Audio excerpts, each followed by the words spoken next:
I started traveling to this region in the 90s as a journalist, and I was encountering these two parallel realities, an Armenian version of reality and an Azerbaijani version of reality. They couldn't be both right. They could, however, be both wrong. And I was started to look for the literature to read to understand this conflict, and I couldn't find anything in English which dealt with sources on both sides. And eventually, I sort of decided to write the book I wanted to read, and Black Garden is the result. The problem with this conflict is that it's not Cyprus. It's not a conflict where the positions will freeze, the political dispute will continue, and no one will go back to war. This is unfortunately an unstable conflict. There's a ceasefire line which runs through almost 200 miles. There's 20,000 troops on either side of it.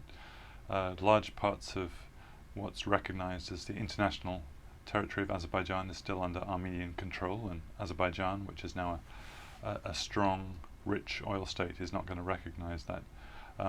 There are shooting incidents across the front line.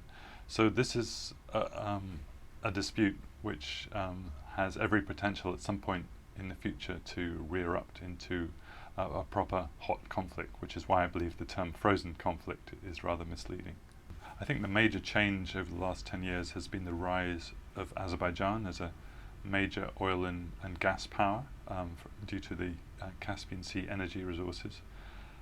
When I first visited Azerbaijan in 1995, its GDP was worth just $3 billion. It's now worth more than $70 billion. And Azerbaijan's now spending around $4 billion a year on weapons, which is actually more than the entire Armenian state budget.